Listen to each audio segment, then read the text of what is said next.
பெரிய காரியங்களை நிச்சயமாய் செய்வார். அல்லேலூயா சொல்லுவோம். ஆல்ரைட், நான் சில காரியங்கள் இங்கே செய்யும்படி விரும்புகிறேன். I want to do a couple of things. As the Spirit of the Lord led me, I would like to lead the people of God in the church today. இன்றைக்கு ஆண்டவருடைய பிள்ளைகளே, ஆண்டவர் என்னை ஏவனபடி உங்களை நடத்தும்படி விரும்புகிறேன். யாராவது சர்ச்சில் இருக்கிறீங்களா? நீங்கள் ஆண்டவர் இயேசு கிறிஸ்துவை இரட்சகராக ஏற்றுக்கொள்ள விரும்புகிறீர்கள்? ரெண்டு குழு மக்கள் இங்கே இருக்கலாம். ஒன்று பின்மாற்றத்துக்கு போய் அழுது கொண்டே திரும்பி ஆண்டவர்கிட்ட வர்றதற்கு ஆவலாக இருக்கலாம். அல்லது முதல் முறை இதுவரைக்கும் இயேசுவை ஏற்றுக்கொள்ளவே இல்லை. இன்னைக்கு ஆண்டவர் உன்னை திடீரென்று அழைக்கிறார். Is there any one of you want to welcome Jesus into your heart?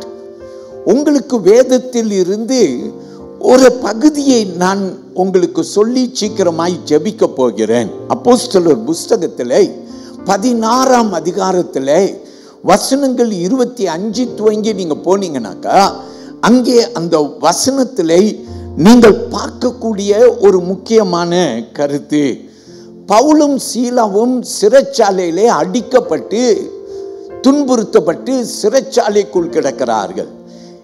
நடு ராத்திரியிலே அவர்கள் ஆண்டவரை துதித்து கொண்டிருக்கிறார்கள். சிறைச்சாலை காவல்காரன் கேட்டு கொண்டிருக்கிறான். அன்றைக்கு ஆண்டவர் இடைப்பட்டார், சிறைச்சாலை அசைந்தது, ஆண்டவருக்கு மகிமை உண்டாக. சிறைச்சாலையை காக்கும் வார்டன் சொல்லுகிறான், ஐயா, நான் ரட்சிப்பு அடைய என்ன செய்ய வேண்டும்? 30ஆம் வசனம் பாருங்கள். அவன் கேட்கிறான், ரட்சிப்பு அடைய நான் என்ன செய்ய வேண்டும்? அவன் அப்படியாய் கேட்டபோது வசனம் 31 சொல்லுகிறது, அங்கே பவுலும் சீலாவும் உரைத்தது, நீ இயேசுவை விசுவாசிப்பாயே, ஆனால் நீரும் உன் வீட்டாரும் ரட்சிக்கப்படுவார்கள். அப்போ யாரெல்லாம் ஆண்டவரை ஏற்றுக்கொள்ள விரும்புறீங்களோ, இன்றைக்கு ஆண்டவர் இயேசுவை நீ விசுவாசித்தால் நீ இன்னைக்கு ரட்சிக்கப்படலாம். இயேசு உன்னுடைய வாழ்க்கைக்குள் வருவார். If there is any one of you want to put up your hand, you can put up your hand and say, I want to welcome Jesus into my heart.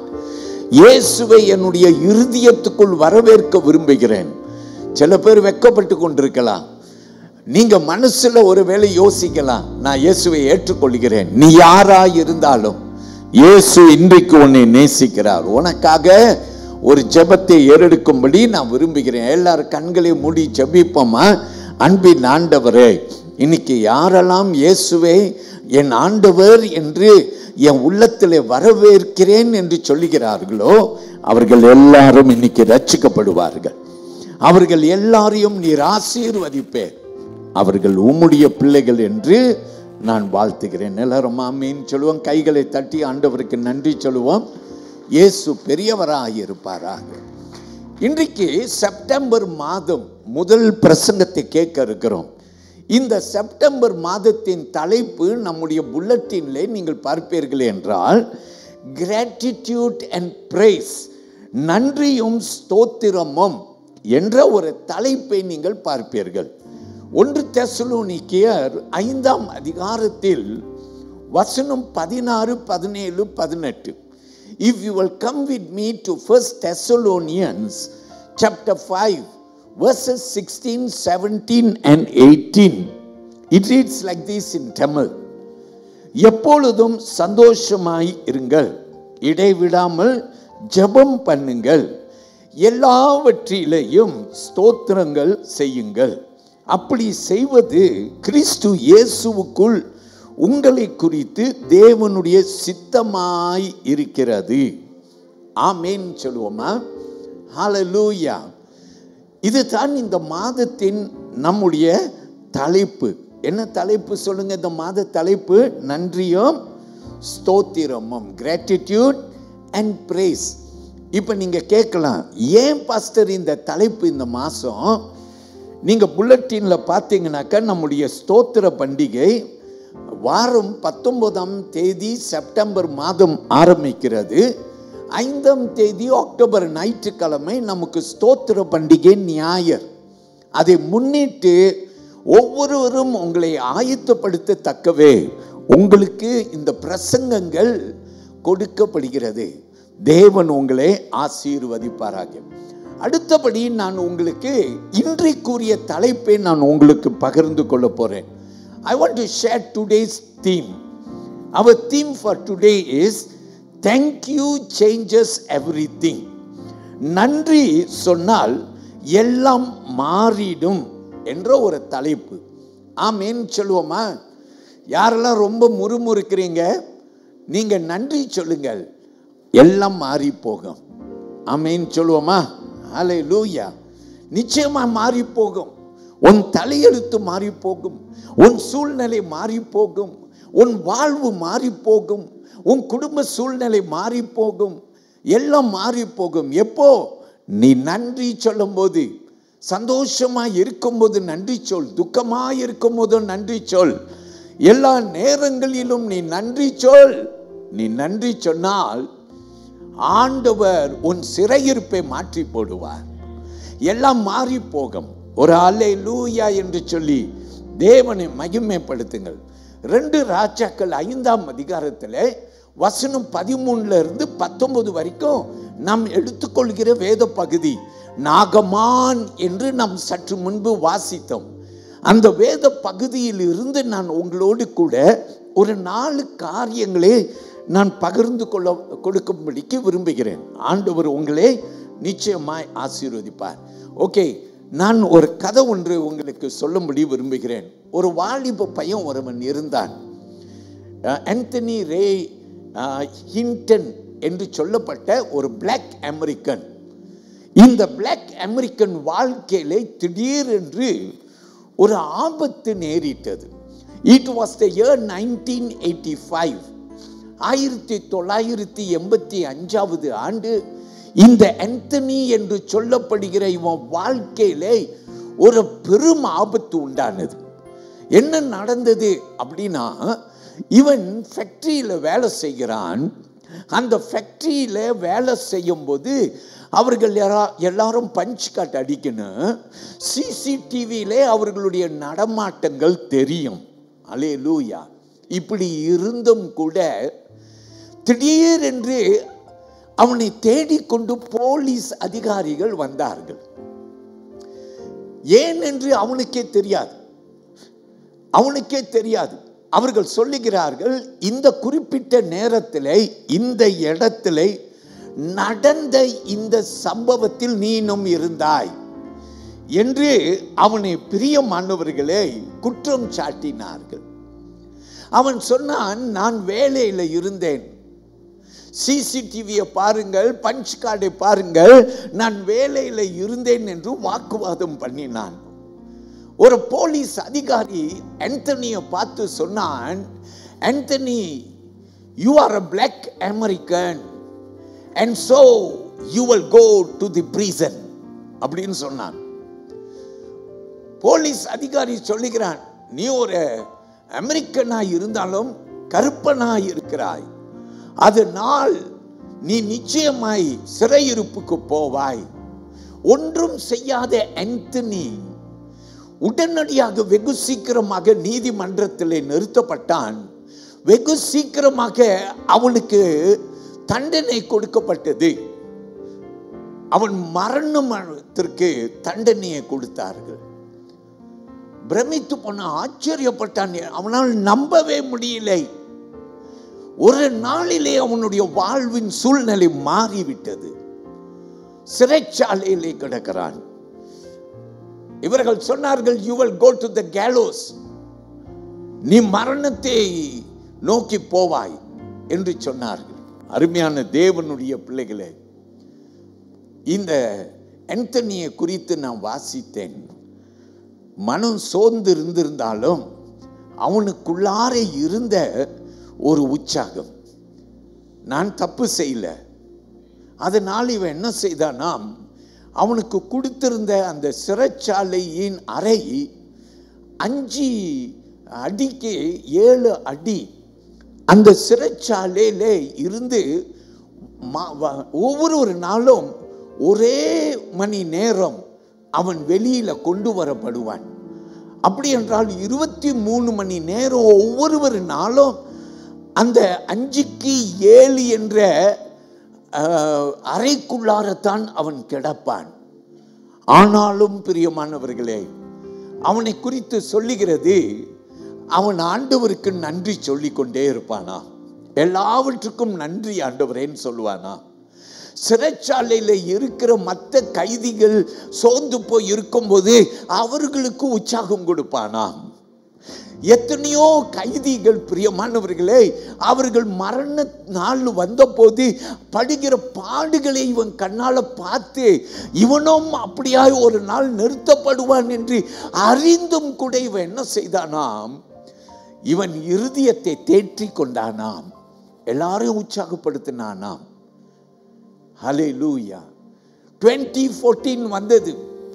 29 ஆண்டுகள் அந்த 5:7 என்ற அந்த சதவீதத்தில் இருந்த அறைக்குள்ளாரை கிடந்த இவன் திடீரென்று நீதிமன்றத்தில் இருந்து ஒரு தீர்ப்பு வந்தது. இவனை தவறாக நியாயம் தீர்த்து சிறைச்சாலையில் இருக்கிறான். ஆஃப்டர் 29 இயர்ஸ் அவனுக்கு ஒரு தீர்ப்பு கொடுத்தார்கள்.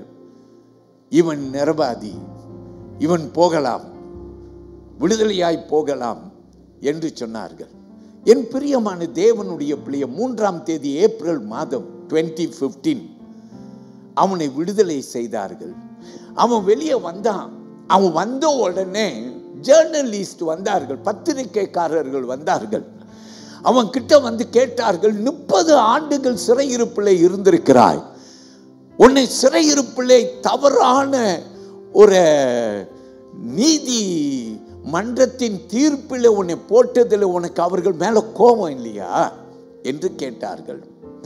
அவன் சொன்னான், 30 வருடங்கள் போய்விட்டன, இனி வரும் நாட்களும் கசப்பான நாட்களாய் இல்லாதபடி நான் அவர்கள் எல்லாரையும் மன்னித்து விடுகிறேன் என்று சொன்னான். வலது கையை உயர்த்தி ஆமீன் சொல்லுங்கள். 30 years of his life in prison, but yet he was able to say, I forgive them. நான் அவர்களை மன்னிக்கிறேன் என்று சொல்லி இன்னொன்று கூட்டி சொன்னானா, முதல் முறையாக மழை பெய்கிறது, மழை தண்ணிய மேல படுவது எனக்கு பேரின்பம் என்று சொல்லி மகிழ்ந்தானாம், கசப்பே இல்லாமல் இருந்தானாம். இது எல்லாத்துக்கும் காரணம் என்ன தெரியுமா? அவனுக்குள்ளார இருந்த ஆண்டவர். எல்லாரும் வலது கையை உயர்த்தி ஆண்டவருக்கு நன்றி நன்றி எல்லாரும் சொல்லுங்க, நன்றி நன்றி நன்றி. அருமையான தேவனுடைய பிள்ளையே, அதனால் உனக்கு நான் சொல்லுகிறேன், நன்றி சொல்லுகிறது நீ எடுக்கிற ஒரு தீர்மானம். Whether you want to be bitter or whether you want to be thankful, it depends with you. It's your decision. யாரும் உனக்கு தீங்கு செய்திருக்கிறாங்களா, அவர்கள் மேல கசந்து நாள் தோறும் நீ வேதனைப்பட்டு கொண்டிருந்தா அது நீ செய்த தீர்மானம். அல்லது அவர்களை மன்னித்து விடுகிறேன் என்று சொல்லி அவர்களை நீ மன்னிப்பாய் என்றால் அதுவும் நீ செய்த தீர்மானம். வலது கையை உயர்த்தி ஆமீன் சொல்லுங்கள்.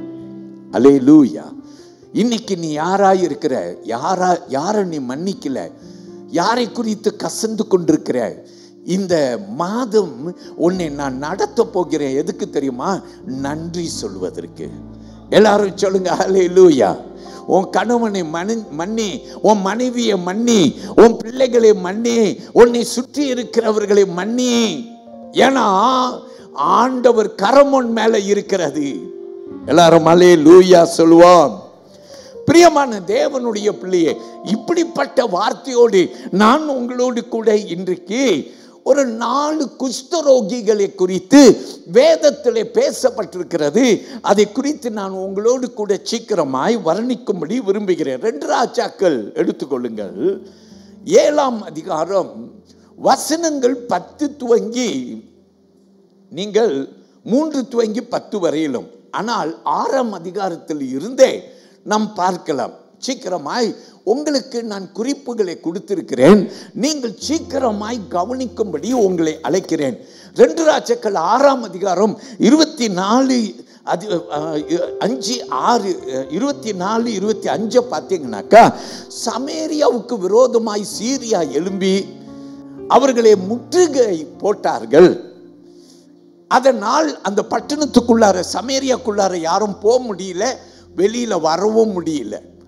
அந்த பட்டணத்துக்குள்ளார ஒரு பயங்கரமான பஞ்சம் வந்துருச்சுன்னு சொல்லி வசனம் 25 சொல்லுகிறது. கவனித்து பாருங்கள் என் அருமையான கர்த்தருடைய பிள்ளைகளை. வேதம் சொல்லுகிறது, இந்த சூழ்நிலையில நெருக்கப்பட்டு கொண்டிருக்கிறார்கள். ஆனா பட்டணத்துக்கு வெளியிலே, வசனம் 7ஆம் அதிகாரம் எடுத்துக்கொள்ளுங்கள், 3வது வசனத்தை கவனியுங்கள். பட்டணத்திற்கு வெளியிலே 4 குஷ்டரோகிகள் கிடக்கிறார்கள். எல்லாரும் சாப்பாடு இல்லாம, உணவு இல்லாம தவித்து கொண்டிருக்கிற காலம். வசனம் 3 சொல்லுகிறது, அவர்கள் 4 பேரும் பேசிக் கொள்கிறார்கள். நம்ம இங்க இருந்தாலும் செத்து போயிடுவோம், நம்ம சீரியா இராணுவத்துக்கிட்ட போய் நம்ம சரணம் அடைஞ்சாலும் ஒருவேளை அவங்க கண்ணில் தயவு கிடைக்கும், இல்லாட்டினா நம்ம வெட்டி போட்டுருவாங்க, செத்துடுவோம். அட்லீஸ்ட் நம்ம அங்க போய் சரணம் அடைந்தா யாரு கண்டா நமக்கு அவர்கள் கண்ணில் தயவு கிடைச்சிச்சுன்னா உயிர் பிழைப்போம் அப்படின்னு சொல்லி இவர்கள் என்ன செய்கிறார்கள், சீரியா இராணுவத்தை நோக்கி போகிறார்கள். சமேரியாக்குள்ளார போனா அங்க பார்த்தா சீரியா இராணுவத்தை ஆண்டவர் என்ன செய்து விட்டார். நீங்க கவனித்து பாருங்க, வசனம் 5, 7ஆம் அதிகாரம் 5ஆம் வசனம். Look at 2 Kings chapter 5 and chapter 7 and verse 5.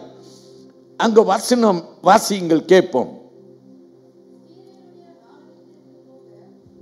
சீரியருடைய இராணுவத்திற்கு போக இருட்டோடு எழுந்திருந்து சீரியருடைய பாளையத்தின் முன்னணியில் வந்தார்கள். அங்கே ஒருவரும் இல்லை. அங்கே ஒருவரும் இல்லை. வசனம் சொல்லுது, நல்லா கவனிங்க. என்னமோ நடந்துருச்சு.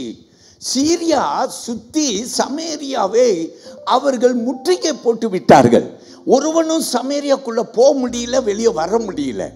ஆனா இப்போ சீரியாவை இடத்திலே சரணம் அடைந்துருவோண்டு வர 4 குஷ்டரோகிகள் பார்க்கிறார்கள். அந்த சீரியா இராணுவத்தினர் யாரும் அங்கே இல்லை. வசனம் கவனிங்கள், 6, 7ஆம் வசனத்தை சீக்கிரமாய் வாசிக்க கேட்போம். ஆண்டவர் சீரியரின் இராணுவத்திற்கு ரதங்களின் இரைச்சலையும் குதிரைகளின் இரைச்சலையும் மகா இராணுவத்தின் இரைச்சலையும் கேட்க பண்ணினதால், நல்லா கவனிங்க, ஆண்டவரோ என்ன செய்தாராம், சீரியா இராணுவம், அதாவது ரதம், குதிரைகள், இராணுவ வீரர்கள் வர சத்தத்தை கேட்க பண்ணினார். அவர்கள் ஒருவரை ஒருவர் நோக்கி, அவர்கள் ஒருவருக்கு ஒருவர் நோக்கி, இதோ நம்மிடத்தில் போருக்கு வர இஸ்ரவேலின் ராஜா ஏத்தியரின் ராஜாக்களையும் எகிப்தியரின் ராஜாக்களையும் நமக்கு விரோதமாக கூலி பொருத்தினான் என்று சொல்லி இருட்டோடு எழுந்திருந்து ஓடி போனார்களாம். வலது கை உயர்த்தி ஆமென் சொல்லுங்க. ஆண்டவர் உன்னோடு இருந்தாருன்னா உனக்கு விரோதமா வருகிற எந்த ஆயுதையும் உடைத்து போட வல்லவராயிருக்கிறார். வலது கையை உயர்த்தி ஒரு ஆமென் சொல்லுங்க. ஹல்லேலூயா. இப்படிதான் நடந்தது. சீரியா இரவு வேளையில் ஒருத்தருக்கு ஒருத்தர் பேசி கொண்டார்களாம். இஸ்ரவேல் எகிப்தியர்களை கூட்டிக் கொண்டு நமக்கு விரோதமா வருகிறார்கள், வாங்க ஓடி போயிருவோன்ட்டு ஓடி போய் விட்டார்களாம். இப்போ அந்த 4 குஷ்டரோகிகள் பார்க்கிறார்கள், யாரும் இல்லை. எங்க பார்த்தாலும் உணவு, எங்க பார்த்தாலும் பொண்ணு வெள்ளி உடைகள் எல்லாம் பார்க்குறாங்க. ஆமேன்.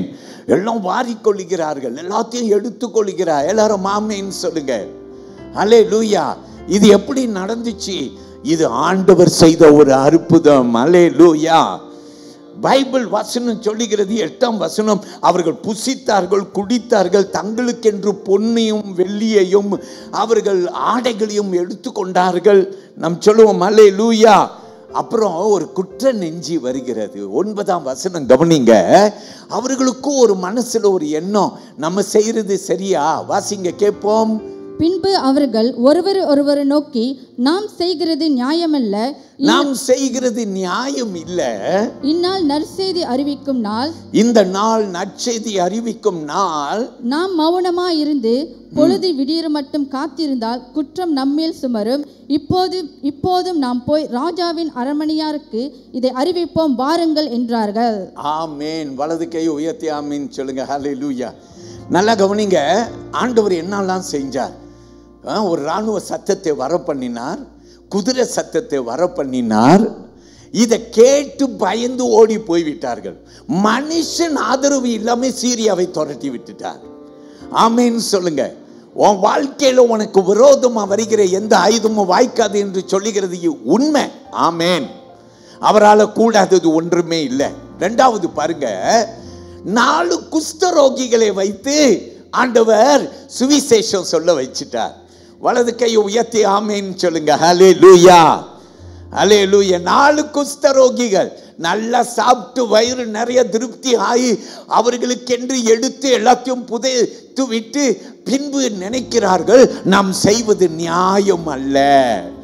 இப்படி நாம் செய்தா பொழுது விடிவதற்கு முன்பு தேவனுடைய கோபம் நம்ம மேல வரும். வாங்க நம்ம போய் இந்த நற்செய்தியை சொல்லுவோம். எல்லாரும் ஆமென் சொல்லுங்க. ஹல்லேலூயா. கம் லெட்ஸ் கோ.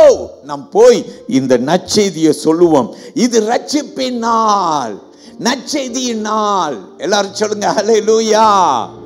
நான் சொல்றேங்க, இந்த மாதம் ஆண்டவர் என்ன செய்ய போறார்? என் மனசுல நான் வேண்டிக் கொள்கிறேன், உனக்கு விரோதமா வருகிற சீரியா என்ற ரூபத்திலே எல்லா சத்ருவின் இராணுவத்தையும் சத்ருவின் கிரியைகளையும் ஆண்டவர் உடைத்து போட வல்லவராயிருக்கிறார். வலது கையை உயர்த்தி எல்லாரும் கரங்களை அசைத்து ஆமென் சொல்லுங்க. ஹல்லேலூயா. பயங்கர உன் வாழ்க்கையில வந்து கொண்டிருக்கிற சிறையிருப்பை மாற்ற உன் ஆண்டவர் வல்லவர். 3 முறை சொல்லுங்கள். ஆமென், ஆமென், ஆமென். 1 நாளாகமம் புத்தகத்தை எடுத்துக்கொள்ளுங்கள். 16ஆம் அதிகாரம் 34ஆம் வசனம். I want you to come to 1 Chronicles chapter 16 and verse 34 says, "Oh, give thanks to the Lord, for he is good, for his mercy endures forever." கேப்போம். கர்த்தரை துதியுங்கள், அவர் நல்லவர், அவர் கிருபை என்றும் உள்ளது. எல்லாரும் ஆமென், ஆமென் சொல்லுங்க. ஹல்லேலூயா. வாங்க என் கூட நம்ம ஒரு 4 பாடல் கற்றுக்கொள்ள போறோம். அதுக்கு முன்பே நான் உங்களோட கூட ஒரு பாடல் பாடுறேன். கர்த்தரை துதியுங்கள், அவர் ரொம்ப நல்லவர், அவர் பேரன்பு என்றும் உள்ளது. ஹல்லேலூயா. கையை தட்டி என் கூட கம்பீரமாய் பாடுவீங்களா? கர்த்தரை துதியுங்கள், அவர் ரொம்ப நல்லவர், அவர் பேரன்பு என்றும் உள்ளது. கையை தட்டி எல்லாரும் பாடுவோம். கர்த்தரை துதியுங்கள், அவர் ரொம்ப நல்லவர், அவர் பேரன்பு என்றும் உள்ளது. கையை தட்டி கர்த்தரை துதியுங்கள், அவர் ரொம்ப நல்லவர், அவர் பேரன்பு என்றும் உள்ளது. ஒருவராய் மாபெரும் அதிசயங்கள் செய்தாரே, வானங்களே ஞானமாய் உண்டாக்கி மகிழ்ந்தாரே. சொல்லுங்க. ஒருவராய் செய்தாரே, வானங்களை ஞானமாய் உண்டாக்கி மகிழ்ந்தாரே. இன்று போற்றி புகழுவோம், முந்து மகிழுவோம், இன்று போற்றி புகழுவோம். கையை நல்லா தட்டி ஏய் கர்த்தரை துதியுங்கள், அவர் ரொம்ப நல்லவர், அவர் பேரன்பு என்றும் உள்ளது. க்ளோரி. கர்த்தரை துதியுங்கள், அவர் ரொம்ப நல்லவர், அவர் பேரன்பு என்றும் உள்ளது. பகலை ஆள்வதற்கு கதிரவனை உருவாக்கினார், இரவை ஆள்வதற்கு சந்திரனை உருவாக்கினார். கையை நல்லா தட்டி இப்படி இப்படி.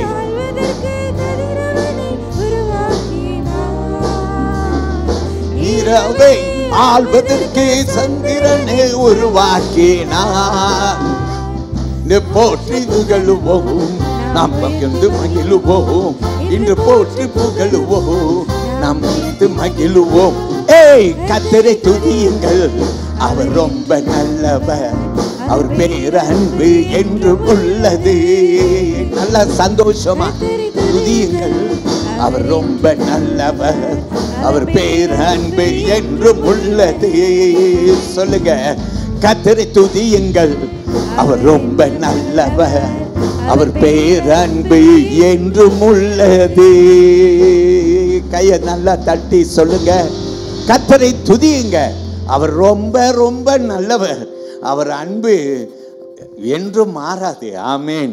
வாங்க சீக்கிரமாய் இன்றைக்கு நம்முடைய இந்த நாகமான் கதையில் இருந்து நாம் ஒரு 4 காரியம் சீக்கிரமாக கற்றுக்கொள்வதற்கு பிரயாசம் எடுக்க போறோம்.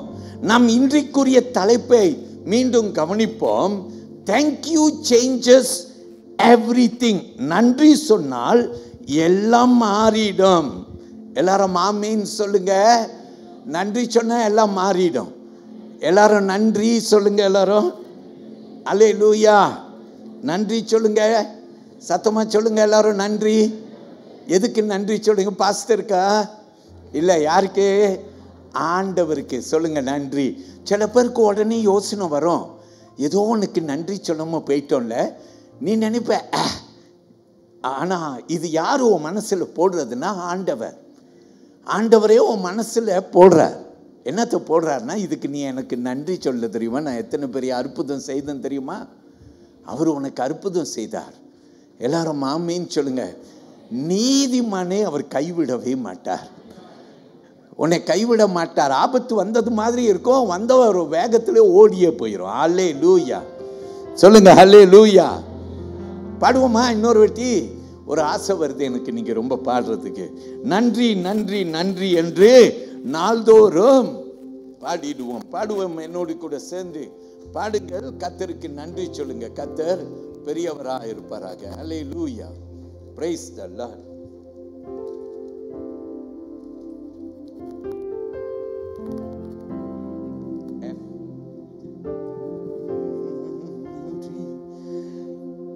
நன்றி நன்றி நன்றி என்று நாள்தோறும் பாடிடுவோம். சொல்லுங்க, நன்றி நன்றி நன்றி. இந்த இடத்தை தெய்வ பிரசன்னத்தினால நிரப்புங்க. ஐயா, நீ சும்மா பாடிட்டு போலாம். நன்றி நன்றி. ஆனா இந்த இடத்தை புகமூட்டமா மாத்தலாம். நீ தோறும் பாடிடுவோம். சொல்லுங்க, வல்லவரே நல்லவரே, வல்லவரே நல்லவரே, நன்றி நன்றி நன்றி என்று நாள்தோறும் பாடிடுவோம். One more time.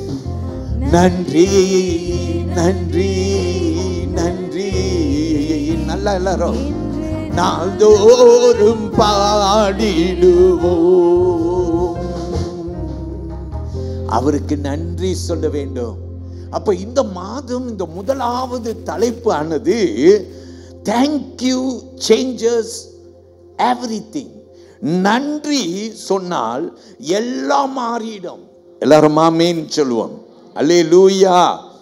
நான் எடுக்கிற முதலாவது பாடம், if there is gratitude the heart will remain humble.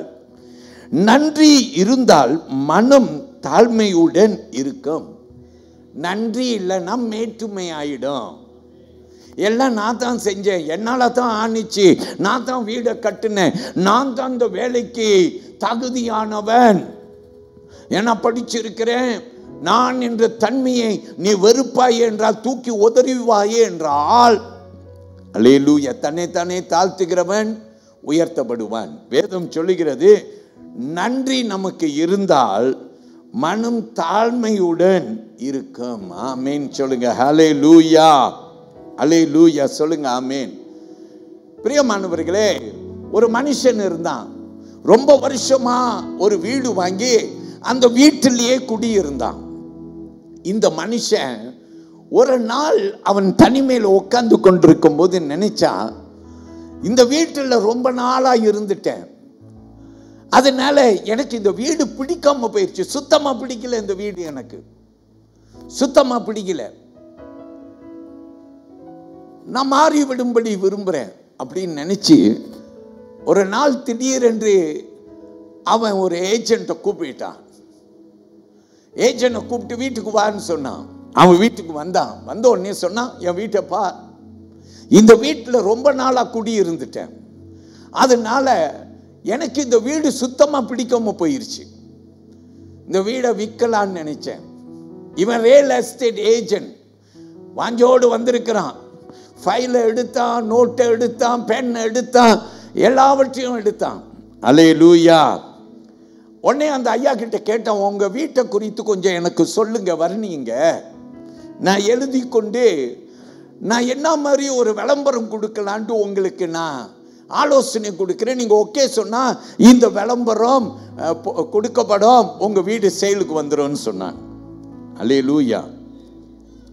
பிரியமானவர்களே, உடனே அந்த வீட்டு ஓனர் வர்ணித்தான், என் வீட்டில் இத்தனை அறை இருக்கிறது, ரூம்ஸ் இருக்குது, என் வீட்டில் நிறைய பகுதி கார்பெட்டட், எல்லாம் பியூட்டிஃபுல் கார்பெட்டட் அப்படின்னு சொல்றான். என் வீட்டுக்கு வெளி பகுதியில் நான் நிறைய செடி மரங்களும் வைத்திருக்கிறேன், ஒரு லான்ச் இருக்கிறது, அங்கே பலவிதமான விலை உயர்ந்த கனி மரங்களை எல்லாம் வைத்திருக்கிறேன், அழகான செடிகள் எல்லாம் வைத்திருக்கிறேன். அல்லேலூயா. ஒவ்வொன்றாய் வர்ணித்து கொண்டு வந்தான். கடைசியாக அந்த ரியல் எஸ்டேட் ஏஜென்ட் எல்லாவற்றையும் குறிப்பு வைத்துட்டு ஒரு அட்வர்டைஸ்மெண்ட்டுக்கு ஒரு எல்லா குறிப்புகளையும் வைத்து எழுதினானாம். எழுதி அவன் சொன்னானாம், அருமையாக 3 ரூம் உடைய வீடு இது, 2 பாத்ரூம் இருக்குது, பியூட்டிஃபுல் பாத்ரூம்ஸ், அழகாக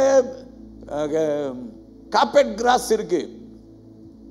பிரியமான கர்த்தருடைய பிள்ளைகளே, பியூட்டிஃபுல் ஃப்ரூட் ட்ரீஸ் இருக்கு, கார் 2 கார் பார்க் பண்றதுக்கு பியூட்டிஃபுல் கார் பார்க் பாட்ச் இருக்கிறது, சென்ட்ரல் ஏர் கண்டிஷன் இருக்குது. இப்படின்னு எல்லாத்தையும் வர்ணிச்சு எழுதி, ஐயா இதை பாருங்க, இந்த விளம்பரம் முக்கியான்னு கேட்டான். அவன் வாசிக்கும் போது தான் அவனுக்கு திடீர்னு ஒரு ஞாபகம் வருது, நம்ம வாழ்ந்தா இப்படிப்பட்ட வீட்டில் தானே வாழுன்னு ஆசைப்பட்டிருக்கிறோம், இத்தனை நாளாக என் வீட்டுக்குள்ளே இதெல்லாம் இருக்குன்னு சொல்லி நானே நினையாத ஒரு வாழ்வு வாழ்ந்துட்டு இருந்திருக்கிறேன் அப்படின்னு சொல்லி இவன் அப்போத்தான் திடீர்னு அவனுக்கு மைண்டில் ஸ்ட்ரைக் பண்ணுதான். எப்போ ஏஜென்ட் ஒரு அட்வர்டைஸ்மெண்ட் டைப் பண்ண பிற்பாடு அதை வாசிக்கும் போது அவன் மனசுல தோண்டுது, என் வீடு பியூட்டிஃபுல் ஹவுஸ்ன்னு தோண்டுது, இந்த பியூட்டியை விட்டு வேற எங்க போவேன். உடனே அந்த ஏஜென்ட்டை சொன்னானா, no no no, my house is not for sale, I'm சாரின்னு சொன்னேன். This is the kind of house I actually want. நல்லா கவனிங்க, ரொம்ப நாளாக வாழ்ந்தபடினாலே அந்த வீட்டின் அருமை அவனுக்கு தெரியல. ரொம்ப நாளாக நீ சூரியனை பார்க்கிறதுனால அந்த சூரியனின் அருமை உனக்கு தெரியல, நிலாவின் அருமை, நட்சத்திரத்தின் அருமை உனக்கு தெரியல.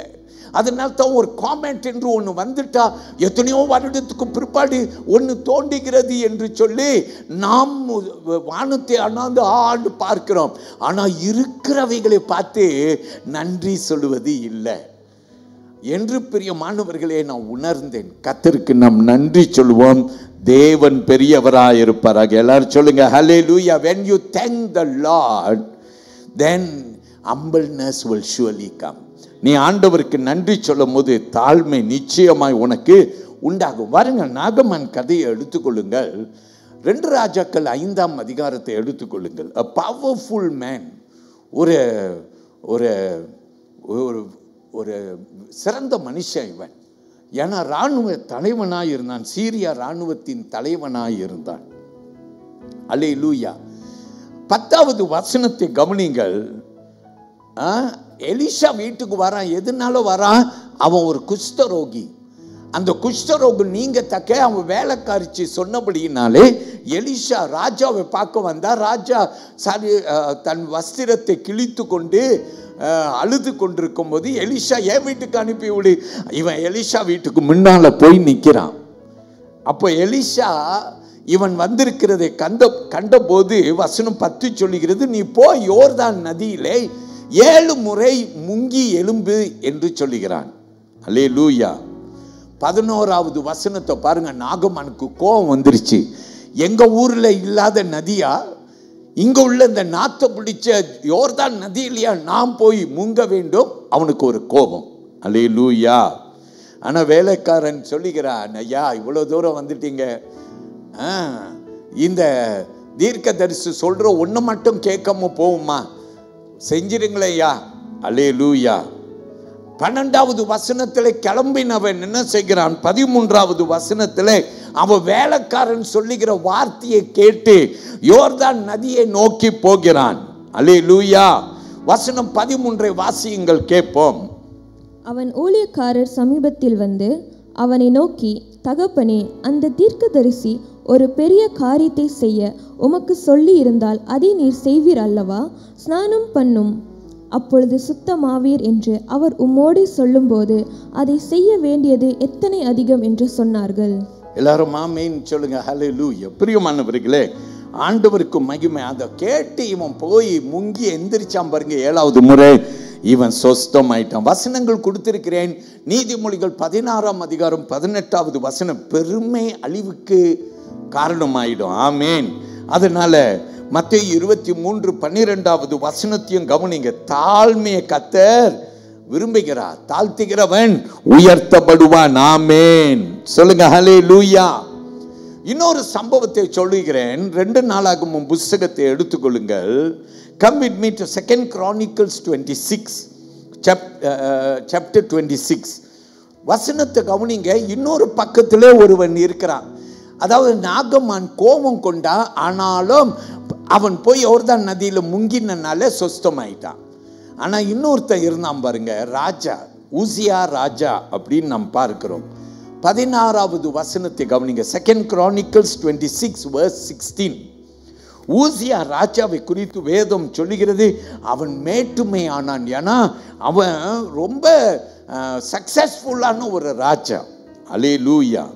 அவன் என்ன செய்தா, ஒரு நாள் தேவனுடைய ஆலயத்துக்குள்ளார போய் பலிபீடத்தில் இருக்கிற பலியை அவன் செலுத்த ஆரம்பிச்சிட்டான், தூபம் காட்ட ஆரம்பிச்சிட்டான். இதை யார் செய்ய முடியும்? ஒரு ஆசாரியன் தான் செய்ய முடியும். அசேரியா என்று சொல்லப்படுகிற அந்த தீர்க்க தரிசி என்ன செய்கிறார் பிரியமானவர்களே? அவனை கண்டிக்கிறார். ஊசியா ராஜா கோபம் கொள்றார். பெருமை வந்துருச்சு ஊசியா ராஜாவுக்கு. யார் என்னை நிறுத்த முடியும்? என்னை கேள்வி கேட்பவன் யார்? அல்லேலூயா. வசனம் 19க்கு வாருங்க. 19வது வசனம் சொல்லுகிறது, அவன் செய்கை, அவனுடைய மேட்டுமை, பிகாஸ் ஆஃப் ஹிஸ் பிரைட், அவன் சரீரத்தில் குஷ்ட நோய் வந்துருச்சான். அல்லேலூயா. வாசிங்க, கேட்போம். அப்பொழுது ஊசியா கோபம் கொண்டான். அவன் தூப கலசத்தை தன் கையிலே பிடித்து ஆசாரியருடைய கோபமாய் பேசுகிற போது, ஆசாரியருக்கு முன்பாக கர்த்தருடைய ஆலயத்திலே தூப பீடத்தின் முன் இருக்கிற அவனுடைய நெற்றியிலே குஷ்டரோகம் தோன்றி, அவனுடைய நெத்தியிலே குஷ்டரோகம் தோண்டிருச்சா. எல்லாரும் பார்க்கிற மாதிரி. அதனால 2 கதையை சொல்றேன். நாகமான் கோபம் கொண்டான், ஆனாலும் போய் யோர்தான் நதியில முங்கினான். ஆண்டவர் அவனுக்கு சுகம் கொடுக்கிறார். ஊசியா ராஜாவை பாருங்க, அவனுடைய பெருமை. ஆசாரியா வந்து அவன்கிட்ட சொன்னான், ஐயா நீ செய்தது தப்பு. அந்த நேரத்திலே அவன் மனம் திரும்பி இருந்தா ஆண்டவருடைய இரக்க கண்கள் அவன் மேல வந்திருக்கும். அவன் மனம் திரும்பாதபடினாலே தேவனுடைய கோபம் அவன் மேல வந்து நெத்தியிலே அவனுக்கு குஷ்டரோகம் உடனே வந்துருச்சான். ஒருத்தன் தாழ்த்தினான், இன்னொருத்தன் மேட்டுமையை விடல. அவனுடைய அழிவு நாகமானுடைய ஆசீர்வாதம். ஏன்? அவன் தன்னை தாழ்த்தினான். ஐயா, இந்த ஸ்தோத்திர பண்டிகை காலத்தில் உன்னை தாழ்த்தி கர்த்தர் உன்னை உயர்த்துவார். எல்லாரும் ஆமென் சொல்லுங்க. 2வது காரியத்தை கற்றுக்கொள்ள போறோம். கவனிங்க. If there is gratitude, we will acknowledge God as great. 2 ராஜாக்கள் 5ஆம் அதிகாரம் 15வது வசனம். நன்றி இருந்தால் தேவனை பெரியவர் என்று ஏற்றுக்கொள்வோம். ஆமேன். நன்றி இருந்தாங்க. அல்லேலூயா. உண்மைதானே? எல்லாரும் அல்லேலூயா சொல்லுங்க. தேவன் பெரியவர், ஆண்டவர் பெரியவர் என்று என்ன செஞ்சிருவான்? விட்டு கொடுத்துருவான். எல்லாரும் அல்லேலூயா சொல்லுங்க. ஒரு தோட்டக்காரர் ரோஜா பூ வளர்த்தாரா, பிடிச்ச ரோஜா பூ. அந்த தோட்டத்தில் அந்த ரோஜா பூ அதோடைய ரோஜா பூவை அப்படியே அழகாய் விரிந்து மனம் வீசினதான். அவனுக்கு ரொம்ப சந்தோஷம். அன்னைக்கு முழுதும் அந்த ரோஜா பூவை பார்த்தே அவன் அந்த நாளை கழிச்சிட்டான். அல்லேலூயா. மறுநாள் காலையில் வரான், அந்த ரோஜாவை பூவை பார்க்கணுன்னு ஆவலாக வரான். அங்கே அந்த ரோஜா பூ இல்லை. அவன் மனசு ரொம்ப உடைஞ்சிட்டான். நான் பார்த்து வளர்த்த ரோஜா பூ போச்சே அப்படின்னு கோபப்பட்டு யார் திருடிட்டு போனான்னு சொல்லி ரொம்ப ஆங்காரமாய் கோபமாய் இருந்தான். ஒரு வேலைக்காரன் வந்தான். அவன் வந்து சொன்னான், ஐயா, உங்களுடைய எஜமான் சாயங்காலத்தில் அவர் நீர் இல்லாத போது வந்தார். அவர் வந்து இந்த தோட்டத்தின் ரோஜா பூவை பார்த்து அழகாய் இருக்கிறது என்று சொல்லி பறித்து கொண்டு போனார். யார் பறிச்சுட்டு போனா? இவனுடைய எஜமான் பறிச்சுட்டு போனார். அப்போதான் அவன் மனசுல இருந்த கோபம்லாம் தணிஞ்சிச்சான். என் எஜமான் பறித்து கொண்டு போனார். எல்லாரும் சொல்லுங்க ஹல்லேலூயா, ஹல்லேலூயா. அவனுக்கு ரொம்ப சந்தோஷம். என் தோட்டத்தில் வளர்ந்த ஏன் பூ, நான் அழகு பார்த்த ஏன் பூ என் எஜமான் கண்ணுக்கு அழகாய் இருந்திருக்கிறது. அவனுக்கு ரொம்ப சந்தோஷம். கோபம் கொண்டவன் கொஞ்ச நேரத்தில் சந்தோஷம் ஆயிட்டான். எல்லாரும் ஹல்லேலூயா சொல்லுங்க. ஹல்லேலூயா. ஏன்? அது என் எஜமானுக்கு பிரயோஜனம் ஆயிருச்சு. எல்லாரும் சொல்லுங்க ஹல்லேலூயா சொல்லுங்க. ஹல்லேலூயா. என் எஜமான் கண்ணில் பட்டுச்சு, அவன் அழுக நின்றுச்சு.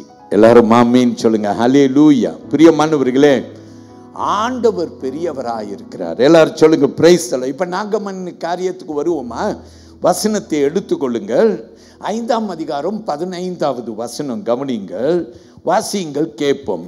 அப்பொழுது அவன் தன் கூட்டத்தோடெல்லாம் தேவனுடைய மனுஷனிடத்துக்கு திரும்பி வந்து அவனுக்கு முன்பாக நின்று, இதோ இஸ்ரவேலில் இருக்கிற தேவனை தவிர, எல்லாரும் வலது கையை உயர்த்தி ஒரு ஆமென் சொல்லுங்க, பூமி எங்கும் வேறே தேவன் இல்லை என்பதை இஸ்ரவேலின் தேவன் ஒருவரே தேவன், பூமி எங்கும் வேறு தேவர் இல்லை. வலது கையை உயர்த்தி ஒரு ஆமென் சொல்லுங்க பார்க்கலாம் எல்லாரும். ஹல்லேலூயா. இஸ்ரவேலின் தேவனே தேவன், வேற தேவன் இல்லை என்று சொல்லிட்டானா? ஆமென் சொல்லுங்க. ஹல்லேலூயா.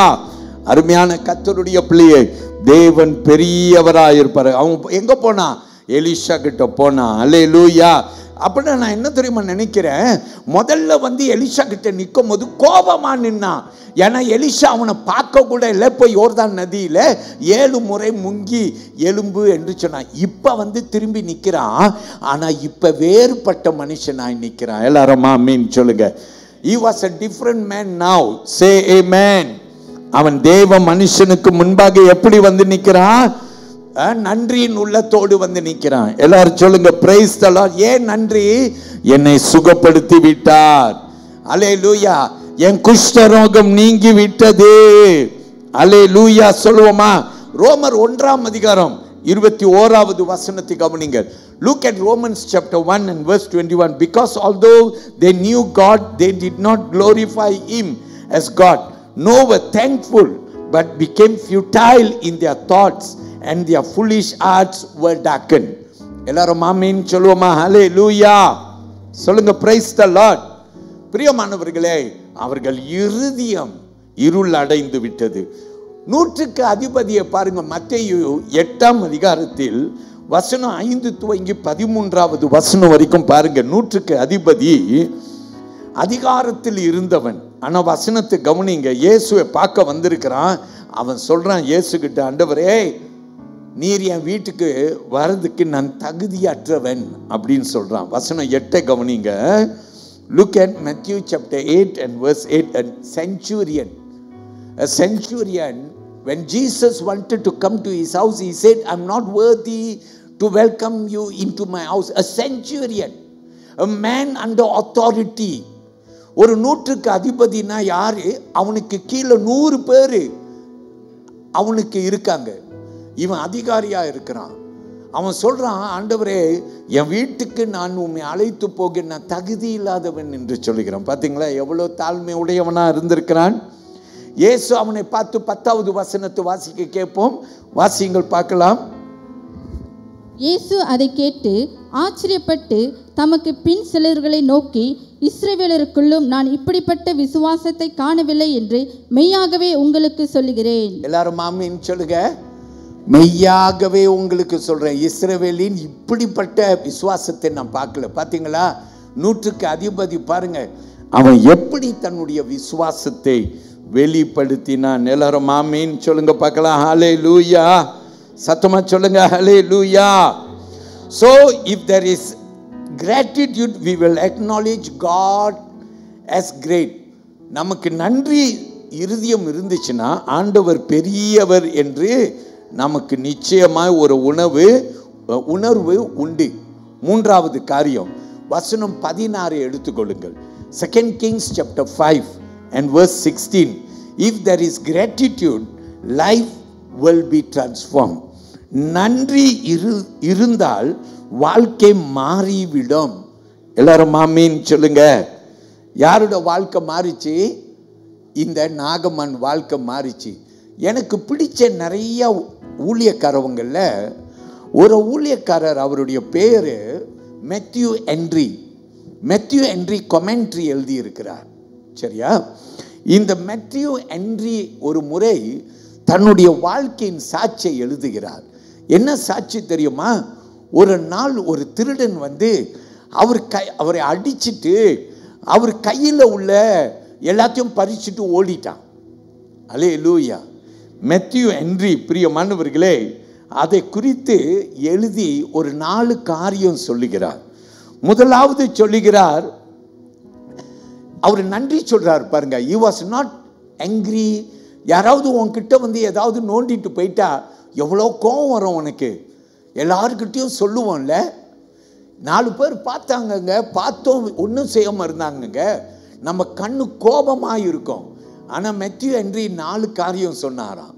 முதலாவது சொன்னாராம், இதுதான் முறை என்கிட்ட ஒருத்தன் கொள்ளையிட்டான்னு சொன்னாராம். அதனால நான் ஆண்டவருக்கு நன்றி சொல்றேன்னு சொன்னாராம். ஆமென் சொல்லுங்க. 2வது சொன்னாராம், அவன் என்கிட்ட இருந்த பர்ஸையும் எனக்கு உண்டானவைகளை கொண்டு போனா என் ஜீவனை விட்டுட்டு போயிட்டான், ஆண்டவரே நன்றின்னு சொன்னாராம். ஆமென் சொல்லுங்க. 3வது சொன்னானா, என் பர்ஸையும் என்கிட்ட இருந்ததை கொண்டு போனதுக்கும் எனக்கு உள்ளவைகளை நான் கம்பேர் பண்ணனா இது ஒன்றும் இல்லை ஆண்டவரே, கொஞ்சம் தான் ஆண்டவரேன்னு சொன்னான். எல்லாரும் ஒரு அல்லேலூயா சொல்லுங்க. அல்லேலூயா. 4வதா சொன்னாரா, ஆண்டவரே என்னை ஒருத்தன் கொள்ளையிட்டான், நான் யாரையும் கொள்ளையிடலைன்னு சொன்னாராம். வலது கை எல்லாரும் உயர்த்தி ஆமேன்னு சொல்லுங்க. அல்லேலூயா. எத்தனை உண்மை தெரியுமா? நன்றி சொல்லுன்னா எந்த சூழ்நிலையிலையும் கர்த்தருடைய பிள்ளைகள் நாம் நிச்சயமா நன்றி சொல்ல முடியும். ஆமேன்னு சொல்லுங்க. அல்லேலூயா, அல்லேலூயா. இப்ப இந்த நாகமன் வந்து தேவ மனுஷங்கிட்ட நிற்கும் போது அவன்கிட்ட பரிசோடு நிற்கிறான். அவன் சொல்றான், ஐயா உங்களுக்கு நான் பரிசு கொண்டாந்துருக்கேன், என்னை சுகப்படுத்தின உங்களுக்கு நான் பரிசு கொடுக்கிறேன்னு சொல்லி என்ன செய்கிறான்? அவன் கை நீட்டி பரிசை கொடுக்கிறான். 16வது வசனத்தை வாசிக்க கேட்போம்.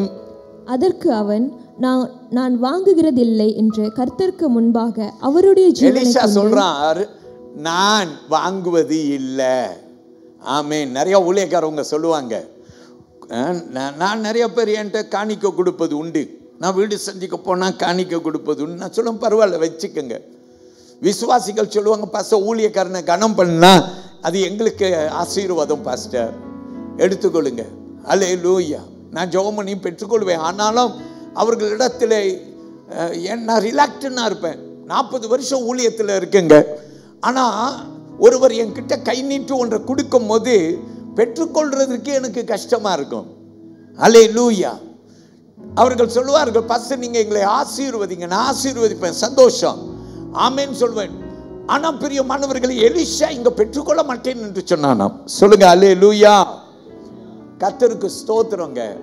ஆனா இவன் வந்து பரிசு கொடுத்தான் பாருங்க, கொடுக்கிறேன்னு வந்து நின்னான் பாருங்க, அது அவன் இறுதிய நாகமான் இருதயத்தின் மாற்றத்தை காட்டுகிறது. எல்லாரும் சொல்லுங்க அல்லேலூயா, அல்லேலூயா. அவன் மாறப்பட்டவன். எபேசியர் 4ஆம் அதிகாரம் வசனம் 22 நீங்க 24 வரைக்கும் வாசித்து பாருங்கள். கர்த்தர் பிரியமானவர்களே அதிலே உங்களோடு பேசுவார். ஒரு கதை ஒன்று சொல்றேன், சகேயுவின் கதை. லூக்கா 19ஆம் அதிகாரத்தில் நீங்க சகேயுடைய கதையை பார்ப்பீங்க. இந்த சகேயு என்ற இவன் என்ன செய்தான்? வரி வசூல் பண்ணிக்கிறவன். மரத்து மேல போய் ஏறி இயேசுவை பார்க்க, பிரியமானவர்களே, எல்லார்ட்டையும் பணத்தை புடுங்கினவன். என்னைக்கு இயேசு அவன் வாழ்க்கையில வந்துட்டாரோ அவன் வாழ்க்கை முற்றிலுமாய் மாறிடுச்சான். 8வது வசனம் சொல்லுகிறது, லூக்கா 19ஆம் அதிகாரம் 8ஆம் வசனம் சொல்லுகிறது, அவர்களுக்கு நாளாந்தரியாய் ரிட்டர்ன் பண்றேன். முன்ன அவனுடைய பேங்க் காசு நிறையணும்னு ஆசைப்பட்டான். இப்ப இயேசு வந்த பிற்பாடு அவன் பேங்க் காசு எல்லாம் பெருசு இல்லை அவனுக்கு. எல்லாரும் அல்லேலூயா சொல்லுங்க. ஏன் இப்படி நடந்துச்சு? அவனை இயேசு மாத்திட்டாரு. எல்லாரும் சொல்லுங்க பிரைஸ் தி லார்ட். யாரால அவன் பிடிக்கப்பட்டவன்? இயேசுவால பிடிக்கப்பட்டவன். கடைசி காரியத்தை சொல்றதற்கு முன்பு ஒரு பாடலை என் கூட சேர்ந்து பாருங்கள். நீங்க இயேசுவால பிடிக்கப்பட்டீங்கன்னா குணம் மாறும், பிடிக்கப்படலைன்னா குணம் மாறாது. நன்றி சொல்லவும் மனசே வராது. கர்த்தருடைய பிள்ளையை நீ நன்றி சொல்லு. எல்லாரும் பாடுவோமா? இயேசுவாலே பிடிக்கப்பட்டவன், அவர் இரத்தத்தாலே கழுவப்பட்டவன். அதுக்கு பிற்பாடு ஒரு 5 நிமிஷம் கொடுங்க, நான் முடித்து விடுகிறேன், என்னை கேளுங்கள். பாடுவோம். இயேசுவாலே பிடிக்கப்பட்டவன், இயேசுவாலே பிடிக்கப்பட்டவன். கையை தட்டி, அவர் இரத்தத்தாலே கழுவப்பட்டவன், இயேசுவாலே பிடிக்கப்பட்டவன். கையை நல்லா தட்டி, இரத்தத்தாலே கழுவப்பட்டவன். எனக்கென்று எதுவும் இல்லை,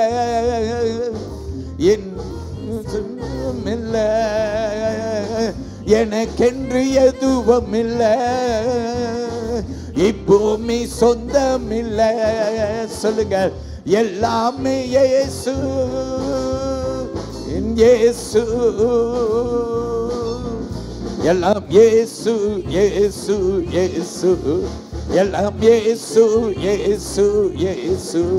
அல்லேலூயா, அல்லேலூயா, அல்லேலூயா, அல்லேலூயா, அல்லேலூயா, அல்லேலூயா, அல்லேலூயா, அல்லேலூயா. எல்லாரும் ஆமென் சொல்லுவோம். கடைசியாய் நம்ம வாசிக்க கேட்கிறது 2 ராஜாக்கள் 5ஆம் அதிகாரம் வசனம் 17 19 வரைக்கும். நான் 4வது காரியத்தை சொல்லுகிறேன். If there is gratitude, we will not make wrong decisions. நன்றி இருந்தால் தவறான முடிவுகளை எடுக்க மாட்டோம். ஆமென். எலிசா கிட்ட நாகமான்கிட்ட இருந்து கற்றுக்கொள்வோம். வாசிங்க பார்க்கலாம். வசனம் 17 18 19 வாசிங்க. அப்பொழுது நாகமான், ஆனாலும் 2 கோவேறு கழுதைகள் சுமக்கத்தக்க 2 பொதிமண் உமது அவன் சொல்லுகிறான், நீங்க பரிசு வாங்கிக்கல, ஆனா என்கிட்ட 2 கோவேறு கழுதை இருக்கிறது. நான் இதுல என்னத்தை கொண்டு போறேன்? இந்த பூமியில் உள்ள மண்ணை கொண்டு போறேன். ஏன்னா நான் இந்த மண்ணை பாருங்க, சிம்பிளா சொல்றேன், நான் இந்த மண்ணை என் தேசத்துக்கு கொண்டு போய் அங்கே தேவனுக்கென்று இந்த மண்ணிலே நான் அவரை தொழுது கொள்ள போறேன்னு சொல்றான். எல்லாரும் வலது கையை உயர்த்தி ஒரு ஆமென் சொல்லுங்க. ஹல்லேலூயா. கர்த்தருக்கு மகிமை உண்டாகட்டுங்க. என் பூமியின் மண்ணில் இல்ல, இந்த பூமியின் மண்ணு. ஏன்னா இந்த பூமியில தேவன் இருக்கிறார். எல்லாரும் ஹல்லேலூயா சொல்லுங்க. ஹல்லேலூயா. ஆனா இன்னொரு காரியம் சொல்றாரு, அதையும் சொல்லி முடிச்சிடும். 18வது வசனம் பாருங்க. அவனுக்கு ஒரு பிரச்சனை. என் ஊருக்கு போனோடனே என் ராஜாவுக்கு நான் பணி செய்யணும். அவர் சில தேவாலயத்துக்கெல்லாம் போயிட்டு வருவாரு, நானும் கூட போக வேண்டிய வழிகட்டாயம் இருக்கும். அவன் வரும் காலத்து பாருங்க, தேவனை அறிந்த உடனே இதெல்லாம் செய்யக்கூடாதுன்னு தெரியுது அவனுக்கு. அல்லேலூயா. 19வது வசனத்தை பாருங்க. எலிஷா அவனை ஆசீர்வதித்து அனுப்புகிறார். வாசியுங்கள் 19ஆம் வசனம். அதற்கு அவன் சமாதானத்தோடே போ என்றான். எல்லாரும் ஆமென் சொல்லுங்கள். என் பிரியமான தேவ பிள்ளைகளே, தானியேல் தெரியுமா? ஷாட்ராக், மேஷாக், அபிநேகோ அவர்கள் ஆண்டவருக்காக உறுதியாய் நின்றார்கள். இன்னைக்கு ரொம்ப கிறிஸ்தவங்க அவங்க உறுதி இல்லைங்க, உறுதி இல்லை, ஆண்டவர் காரியத்தில் உறுதி இல்லை. காரணம் என்ன? ஆண்டவருக்கு பற்றி ரொம்ப தெரியாது, அதனால தான் உறுதி இல்லை. அவரை தெரியாதபடியினாலே உறுதி இல்லை. ஆண்டவருடைய பிள்ளையை, இந்த மாதம் நீ ஸ்தோத்திர பண்டிகை 5ஆம் தேதியில வரும்போது உனக்குள்ளார தேவன் உறுதியாய் ஆணிதரமாய் அவர் ஒரு இடம் எடுக்க போறார். எல்லாரும் ஒரு அல்லேலூயா சொல்லுங்க. எல்லாரும் தேவ சந்நிதியில எழுந்து நிற்க போறோம். Price the Lord. பிரியமான கர்த்தருடைய பிள்ளைகளே, நான் உங்களுக்காக ஒரு ஜெபத்தை ஏறெடுக்க போறேன். ஆமென். ஆண்டவர் உங்களை ஆசீர்வதிப்பாராக. நம் எல்லாரும் ஒரு பாட்டு பாடு.